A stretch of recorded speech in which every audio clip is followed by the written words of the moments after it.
Hi, everybody. I'm Bonnie Forward, and welcome to the Bonnie Forward Show. Today, it is my pleasure to welcome the star of both Primetime and Daytime, more soap operas than I can count, and most recently, the lead in a feature film that has just wrapped, and so much more, Mr. Brian Gaskill. Welcome, Brian Gaskill. Hey, Bonnie. Hey, Brian. Well, let's just jump right in and discuss your latest project, the lead character in A Bachelor's Valentine, the film you just wrapped. Right. So I went out to Ohio for about 3 weeks, a small little film, kind of like when I first read it, I thought it was kind of, sort of the typical Hallmark vein of like sort of holiday light drama romance. But I don't know, like on the set, we definitely like, I mean, it's independent, we didn't have any studios looking over us. So it's slowly transformed and they let my quirks come in as an actor, and I don't really know what it's going to end up like, but I'm excited about seeing it. I know I've talked to the editors and stuff, and they're really pumped up about it. And it's just I think probably will be a nice little heartwarming Valentine's Day movie What's it about? Well, I play Paul Bachelor. So it's not, so the word bachelor in the title is a double meaning, but it's a reference to his name. And he lost his wife 12 years ago, and he's become a bit of an introvert, and just kind of disappeared in his work and raised his daughter and doesn't really date much and kind of sticks to himself. And of course a lovely lady comes to town, and he's interested, but he tries to block from it. He tries to not feel anything. He doesn't want to feel anything. So I guess it's mostly about this process of him opening up. And when I first read it, I kind of felt that sort of a soft-spoken, to, not that I'm copying people, but you read something and like, oh, that's kind of like this. So I felt like sort of soft-spoken Robert Redford vibe. And I was like, that's fun. That'll be different for me. But once we got on set and we were exploring it more, I couldn't help but my quirks to come out. And I would say it was more, we let a lot of, I felt a lot of more of that frustrated sort of Jack Nicholson feeling in a lot of it. Just the kind of, and it sort of had, to me, underneath the subtext was kind of a Beauty and the Beast vibe. And I was kind of the beast who who was so disgruntled at this point, didn't know how to deal with things socially. And those quirks kind of started to just come out more and more in the script, in the performance, in the scenes. Reading it, I thought it was one thing, but once we got on set and started doing it, and I was, we were all sort of free enough with our own personalities that our own quirks came out. And I don't know, I think I'm looking forward to seeing. I have no idea. It's the first time, I've played leads on television and all that, and over a long period of time, and that's got its own joy. This is the first time that I've done a lead role in a feature film where you really have that arc for just like an hour and a half period, and doing all the scenes out of order and sort of discovering it, but then knowing like, oh wait, I made that choice there. And it happened in the moment, and it was great, but because I did that, now I have to go do this other thing someplace else to make that make sense. But it was exciting. It was a really fun experience. And it was the first time in many, many years that I got to be in front of the camera with production and directors that really trusted me and wanted me to just completely bring myself to the table. So there was, which before that, it was the daytime soaps, some of them, that really gave me that opportunity to just like be myself in a lot of ways. And for some of us performances, the good producers that go, instead of trying to manipulate you perfectly, which is their right to do, but in the artistic process, you find that sometimes the gifts are, you've decided to work with these actors and they bring something to the table, so let them do that. And that's the director, the actor's producer, the actor's director, the people who go, okay, you do your thing. And instead of trying to like have an idea so strict in your head of what it has to be, you let the actor bring themselves to it, and hopefully most of the time, if it works, it does bring that sort of, that's what it's about for me. And it was just amazing to finally feel that after so many years. When can we expect to see it? I did. Well, it's a Valentine's Day movie, so I'm guessing hopefully by January, maybe February, right before Valentine's Day. But I mean, and it'll be like, I at this point I don't even know for sure, so I can't know for sure. But at the very least, it'll be video on demand, where you go and you rent it on Amazon or something like that, and then eventually will appear on other streaming services and stuff. And, so that's generally what they've been doing with their projects. Well, we're looking forward to 2023 then, which is coming up Yeah, time really flies. I can. soon. It's hard to believe. We're already almost in May. Ugh, I know it ugh. doesn't feel like it though. It's been I really know. cold. I mean, you're in LA, but here, like you see, I have a winter coat on because it's I really know. cold today. It's, and it's like, 75 outside here. Right. I heard it was like 100 last week or something. Yes, I know. It's crazy. It's just been going whoop, whoop, whoop. Yeah. Ah. Yeah. Okay, so let's go into. I know you grew up in New Jersey. Everybody knows that, unless they've been under a rock. At what age did you come to LA? I went to college at SUNY Purchase in New York, near White Plains, New York, which is a really like kind of famous acting conservatory, and then started in Manhattan. I graduated when I was 23, and then on my 24th birthday, actually. This story is known, but it doesn't matter. It's I'm not famous enough for it to matter if it's known. but, So you think? So a few people know. But I had this idea, like I'm going to LA. I was like going out to California for the first time in my life, and it was this birthday quest. So 5 days before my birthday on January 22nd was January 17th, 1994. My mother wakes me up, Brian, you better turn on the TV. I don't know if you want to go to LA. She said, I'm like, why? What are you talking about? And I had just done a play in Cleveland, and I was home getting ready to go to LA. And she said, there was an earthquake. And I was like, I went back to sleep. I was like, yeah, it's California, whatever. There's an earthquake. The land of shake and bake. And then I woke up and started watching the news, and it was like Beirut. And I was like, what am I going to do? But I still went on the 22nd and experienced all the little aftershocks, and all the 10 was closed down. So I got to know the back roads really well. I was staying with a friend down in Pacific Palisades, right off Sunset Boulevard. And went to get to my agent in West Hollywood. I just took Sunset Boulevard the whole way. Yeah, exactly. Which the first time I took it, I thought it was never going to end. I was like, it just keeps winding, and I'm never going to get there. And then like everything, once you do it once or twice, you're like, all the turns. You're like, okay, I get it. Yep. But well, I grew up in Brentwood, so it's like that was right around everything. We never got on the freeway because to getting onto the 10, and then you have to exit somewhere, and then you have to go all the way back to get into town. Right. Yeah. And that's the thing. Like, even if it was working, it's way out of the way to take the 10, really. Exactly. So Sunset was your go-to. Right. So that leads you to how in the world, tell us about how you got cast in Aaron Spelling's primetime soap, Models Inc. Because it's pretty quick. Dubious kind of luck. I know Aaron thought it was a really fun Hollywood story that it happened for me so fast, but nobody else did. They thought, he's spoiled kid. You must be related. Are you sure his last name is Gaskill and not Spelling? Aaron Spelling kept telling this story like he thought he loved the Hollywood story. Well, and everybody who heard all the magazines would listen to him and go, oh yeah. And then they would write about it like, oh, it happened too fast for him, whatever.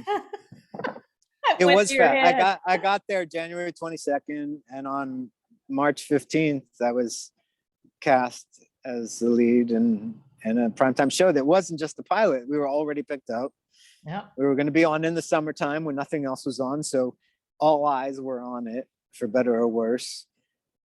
And most of the people who still talk about the show, like some of them were diehard for all 29 episodes, but a lot of them think I was on it the whole time because they really only watched the first 10 episodes. Right. Because that's when nothing else was on. And they're like, oh yeah, you were like one of the stars. I'm like, I was, but I didn't stay on the show.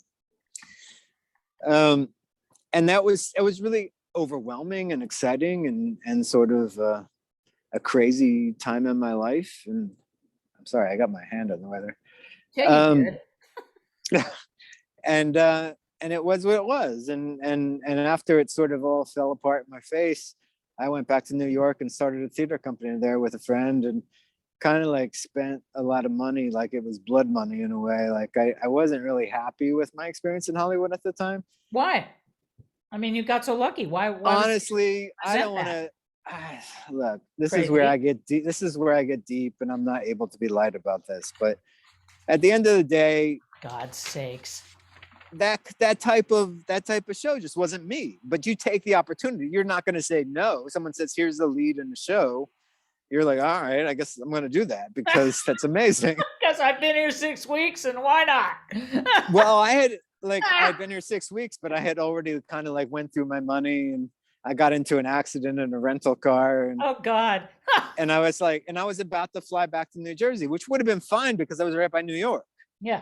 So Yeah. it's not like Yeah. I was going back to, Yeah.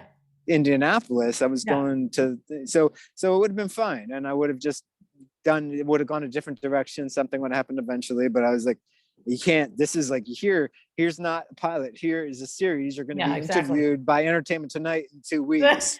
And and So I you was don't like, exactly say, okay, I'm gonna peace out. Bye. yeah. And everyone's, and I was green. Looking back on it. I mean, I have fans who love that show and love me on it, but I didn't. I look at it and go, that's not who I was as an actor. I just didn't know what I was doing at that time.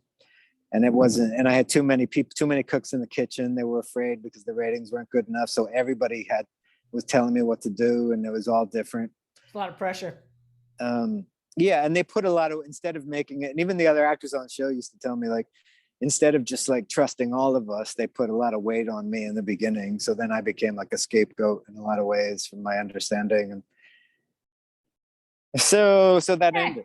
And then while I was back in New York doing theater, producing theater, all my children called me in. So that's a natural sort of segue into that. Progression. So when did you finish Models Inc.? What year was it? It was 94. It was all done. It was 94. started and done. then did in you just 94. beat a path out of there, peace out, and go back to New York immediately? No. And they asked me at the time, so are you done now? You going back to New York? You giving up? And I just looked at them like, what? You think you've really ruined me that bad? I mean, I was a trained actor. So I was like, I knew what was going to happen. I know this shit happens. I'm not some kid off from the farm off a bus who just decided to show up. Katharine Hepburn talks about, like, you're No, not I an get how actor this unless works. unless you've been fired like 3 times, you're not doing it right. Exactly. So I didn't go back right away, and I was auditioning. I did some interactive video game that somebody paid me a ridiculous amount of money at the time. It was like and it never even got released, but it was like this. It was like CD-ROM days, and they made this like interactive movie, and I did that, and never saw it, never played it, just got paid. And nice. Yeah. Nice work. You get it. and then I started the theater stuff with my friend, and while I was back in New York, I started meeting with all my children. But you were still had a residence in LA? Yeah, at first, because and then I would come in and I screen tested to play Scott Chandler, actually.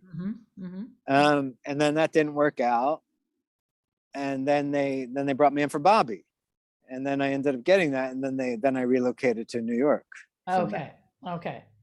So, but at the time, like, literally, and I'm going to tell you this story knowing that, like, I came to understand the job and what daytime television and daytime drama and the serial television became for me. It means a lot. But at the time, there was all this like feeling of like, oh, well, you already did a primetime show, so you're going backwards. If you're, and I had told my agents, that's okay, so I'm not going to do that. Next thing, because they're agents, not managers, they don't care, and they just want you to work. Next thing I know, they're sending me my meeting for all my children. I'm like, why did you do that? I know. And part of me was afraid of it because I already knew Judy Bly Wilson. And I knew the atmosphere, and I grew up with the show, and I had a feeling that it was going to happen. And I was like, oh, and then it's gonna, and it happened like once, and I left after. You're so funny. Go, oh God, being cast on all my children. Oh God, I just knew it was gonna happen. No, it's like when you see that girl or something, and you're like, you're not disappointed, but you just see, and you're like, the writing's on the wall, and you're trying to avoid it, but fate is there, and you're just gonna like, oh man, I thought I had a couple more years of being single, but she's beautiful, and I don't. So I ended up. It just was home. It became a great place, and but I only signed a 2-year contract, which at the time they were doing 3-year contracts, and I was like, I'm just going to do 2 years. And at the end of 6 months before the end of my contract, my character had finally sort of come around, and people were really loving him, and they wanted me to resign, and I should have. I have regrets about it, but I had it in my head. I'm only staying 2 years. So once I told them I wasn't going to resign, they stopped writing me. And that tends to happen, hon. the last, but they put me in a bad position because the producer put me in the room with her without going through my agent. Oops. And I was just honest with her, like, because it feels like they're friends, and then all of a sudden, like, nope. That being said, I love all those people now, but at the time I was like, oh man, why'd you put me in that position? I mean, it helps business for a reason. Emphasis on business. I mean, but eventually it was really cool to be kind of this daytime actor. Then the directors and producers knew you, because in your own little world, it's almost like you get a sense of what it feels like to be a movie star, because Chris Goutman will be calling you at home instead of going through your agent and going, so are you available? We really need you over here. Yeah. And you're like, it's safe for going through your agent, but it feels good when they call you at home. Yeah, it's a beauty of daytime. Let me think about it. It's a family, daytime's a family. Yeah. So how did you end up going back to Los Angeles again for Port Charles? So that's not why I went back to Los Angeles after the 2 years, because I had 2 years, and now I'm going back to LA. So, but when I went back to LA, the same stuff happened that I said. That I had signed with a new manager, and I went to meet with agents, and they literally said, well, he kind of went backwards from primetime to daytime, so he's kind of done now. So at like 27 years old, people were telling me I was done. And then 2 years later, in this movie, and this movie ended up not happening, but I was cast in a movie opposite William Hurt. Okay. Not opposite of him, but starring with him. Right. And whatever. Mm-hmm. And all of a sudden, UTA and all these big agents were calling him, going, who's this guy? We want to meet him. And that's what made me realize that Hollywood was full of shit. They want to label you. They want to say you're a soap actor. They want to say you're this, that, and there. And most of the time they're able to control that. And that situation does exist, where they're like, you're over, you're done, whatever. But depending on who you are, situations come up, and all of a sudden and they're like, act like they're not the same ones that said you're over. Exactly. So the word capricious comes to mind. It's all like, and then the movie, and William Hurt dropped out of the movie because of problems with the director or something. And then who they hired to take his place wasn't big enough for the financiers to keep me in the other role. So they ended up recasting me a week before we were shooting. Okay. So now the new agent who had me because I was doing this really cool movie with William Hurt was like, well, what do we do with you now? You were supposed to be a movie star. So then I ended up doing a recurring role on Port Charles. And they were like, they didn't want me to do it, but they were like, we'll take the money. Of course. And then the recurring role ended up be something they finally said, we want to have this angel character. We didn't think this angel character would ever work. We thought it would be too corny, but we'd love your take on the performance, and we want to put you on contract. And I said no, and I walked, and I walked away. Brian playing hard to get. It should be the name of a new show. I wasn't playing. I was serious. I was like, no, we're not. Because the beauty of Port Charles at the time is they had these 13-week arcs, and they would bring on like the freak of the week. to be like the freak of the 13 weeks, and you would be like this great guest star, and then you were done with that job and you can move on and try to do other things. And then at the time I was going through a breakup, and I was kind of starting life on my own again or whatever, and I really did love this character and my experiences with it. Mm-hmm.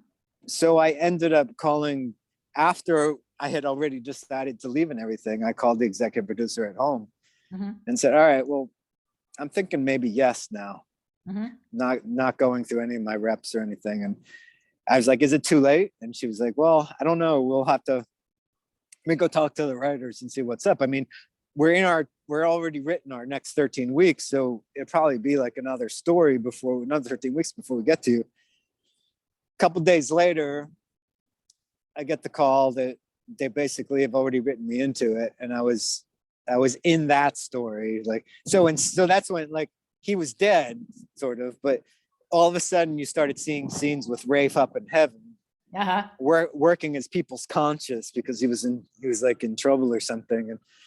And those were some of my favorite scenes. And I loved, the greatest thing about Port Charles was that, again, I don't hate soaps. I love them. I don't like the word soap. I don't, because it connotates everything has to be so squeaky clean in a way. But really, we know that it's soap opera because they were selling soap back in the 50s or whatever, back in radio days. Even. So, because it was for the women at home and all that stuff.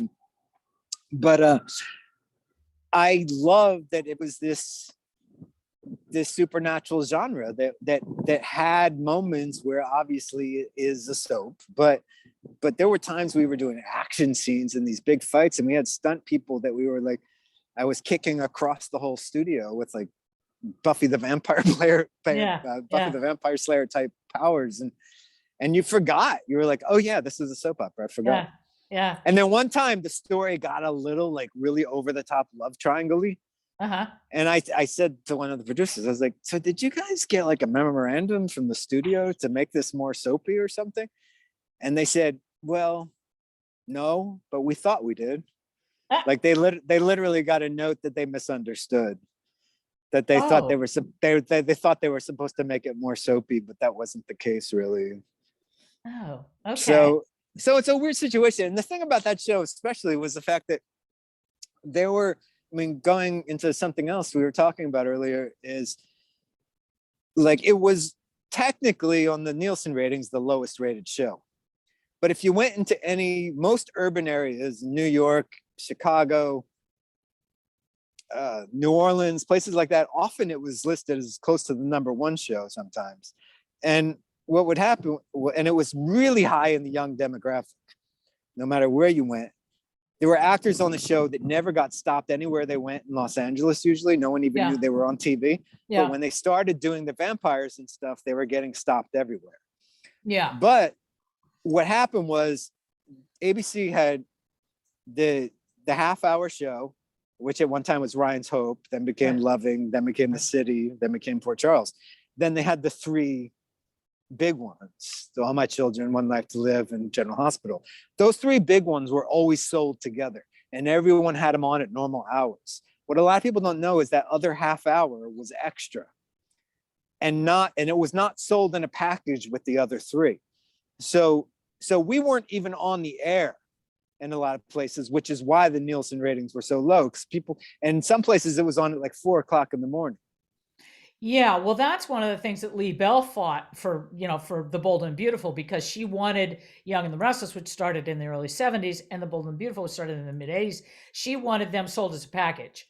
And she fought, that was when she went into her office at The Bold and Beautiful, she fought tirelessly with advertisers to make sure that coveted time slot of The Young and the Restless was back to The Bold and the Beautiful. Because before that, The Young and the Restless, then it was the local news in Los Angeles and in most markets, and then The Bold and the Beautiful. So she was calling all over the country to say, we have to, can you do either get rid of your half-hour news and put us together as a package, or put it at 11, in the West Coast, put it at 11. I'll tell you what, we'll make a deal, we'll broker a deal here. We won't come on until 11:30, as long as you allow Bold and the Beautiful to come on at 12:30 after Young and the Restless and run till 1. Right. So we'll give you 11 to 11:30. We don't mind coming in at the half hour with an hour long show, which I thought was very clever. And it worked. I remember going one day to meet her at her office when she just gotten off the phone with Seattle, Washington, I think it was. And she was having a hell of a time getting the shows back to back up there. And she was so frustrated, but she was such a charming individual. And she succeeded. She persevered and she succeeded. And I'm telling you, that has made, as the saying goes, all the difference. Because Bold and the Beautiful is now the #1 soap opera in the world. Well, it was the #1 show in the world when I was on it. It was like Baywatch. Well, and that parlays right into, you went from Port Charles to the Bold and the Beautiful. How did that happen? Well, back to when people call you on the phone, the president of ABC Daytime called me. We had shot a whole year's worth of show in 6 months to save money, which we got paid this per episode, but the crew lost out because they got paid per day. Right. So they did that, and then we were basically sitting on hold waiting to come back. And then about a month before we were supposed to come back, they called a bunch of us and said, okay, well, we're canceling. And then they said to me, but we want you to come back and play Bobby on All My Children. Oh. And at the time I really wanted to, but I wasn't about to do that on the phone with Brian Franz. Yeah. So I was like, so he was very confused because I wasn't jumping over the moon. And I said, that's cool, Brian, but I'm gonna have to get back to you. Because I was like, at the time I was thinking we might have one more good year out of Port Charles and then it was gonna be over and then I'll be back in LA doing my thing. Uh-huh. And all of a sudden he's like, yeah, you get to go back to New York and do All My Children. And at the time I was like, that sounds really scary right now. I don't want to go. I don't like, but it was creatively, it would have been the better choice for me. And I thought that was it. And then all of a sudden, Brad Bell comes in and wants to meet with me. So at the end of the day, I just wasn't ready to leave Los Angeles. And it turned out to be, there's pros and cons, but the big pro is that I met my now ex-wife who was working as an extra on Bold and the Beautiful. And we have a child who I'm completely in love with, who's about to turn 17 this year. And it all happened because I chose to stay in Los Angeles and do a show that I, at the time, didn't really want to do. Were you familiar with it? Yeah. And I ended up. I mean, it was a different network. That's why I'm saying, were you familiar with it? Yeah, I'm not I grew up with my mother watching ABC. Right. And the whole sort of vibe of ABC had an earthier feel to me than all the other networks. And that was, as far as daytime soaps go, that felt more tangible to me as an artist. Mm-hmm. Mm-hmm. Now I think it's all up in the air and people kind of just do what they use the actors. Like I said earlier about using the actors, now it does feel more like that now. They just hire good actors and they let them do their thing. It doesn't feel like they're having to fit into a mold as much. And now because there's only so few soaps left, I think, right, the ratings stopped falling because, there's 4, but the ratings kind of stopped falling because all the fans who wanted to still watch daytime navigated to those shows, and it kind of evened out a little bit. Yeah, so, I mean, CBS has the Young and the Restless and the Bold and the Beautiful. NBC has Days of Our Lives, and ABC has General Hospital. General Hospital, yeah. So, which but like the soap fans know that that's all we got. It's the 4 shows. So we're gonna go like one of those, even though we were watching the other ones before. Which is great for the Young and the Restless and the Bold and Beautiful because they can do crossover storylines. Right. Well, wasn't that always kind of like a spinoff? And a little bit, but didn't Port Charles do that with General Hospital? They couldn't, once they started the supernatural stuff and also were on a different. Well, yeah. And also they were on a different, there was once like on General Hospital where somebody opened the paper and saw some weird report about some vampires or something. And they're like, whatever, that's ridiculous. It's like a National Enquirer. But eventually, especially because we shot a whole year in 6 months, it started to get, I think the sort of rationalization was we started to look at it as almost like in the Marvel universe, it's a different timeline. It's a different meta. It's in a different universe in a way. Right. So it's Port Charles, but it's a different reality of Port Charles. Right. Right. So that's the only way we could do it, because you couldn't match up timelines, because we shot, like I said, a whole year and 6 months. And had we continued, it was supposed to continue shooting that way. Yeah, but you got canceled. So then, Right. so then you went to Bold and Beautiful. Then you were lucky enough to then go to As the World Turns. So off you went back to New York again. Right. Explain Yeah, this. we were, well, my ex-wife was pregnant, and I wasn't working, and Chris Goutman called me up and said, I got this part. It's really interesting, really weird, and I think you'd be perfect for it. And it wasn't ever meant to be. It was like a very special sort of bad guy guest star for like 3 or 4 months. It was always doomed. And there was a time towards the end, I was like, God, it would be really nice. Is there any way to redeem this guy? I mean, come on, guys, come on. And they're like, no, he's dead. He went over the cliff. Goodbye. And no matter how much I acted, like the more I tried to act normal, the more creepy he became. So that was like an acting lesson too. Don't try to be creepy. Just say the lines and try to be normal, and then it's going to seem really creepy. So there's that. And then that was kind of short. And then I moved down to Nashville, and my ex-wife was trying to get into music and stuff, and I was just down there hanging out, not knowing what the hell I was doing with my life. How you were on As the World Turns for a year, weren't you? At least. No, it was just from the middle of the year to the end of the year. Okay, but you did like, what does it say? 47 episodes? That's a lot. Yeah, because it was a big story. Yeah, it was good. It was good. And I mean, also, if you're going, I mean, if they say that on IMDb, that's probably correct. But some of the, like Port Charles says I did like 20 episodes, and I was literally like on every day for like 3 years. Actually, it says 66 episodes. Yeah, I did a lot more than that. Yeah, I reckon that you did if you were on, because it says you were on for 2 years. So I mean, you would have been on like once every couple of weeks. Yeah. What were you, so there was a time where there was about 6 of us it was just about our show, and we were on it like every day. I love it. And then you went to Guiding Light in New York. So what was up with that? How'd that happen? Oh, you froze. You froze. Brian Gaskill has frozen. You cannot freeze. You must unfreeze yourself, sir. Unfreeze yourself. Unfreeze, Brian. You are frozen.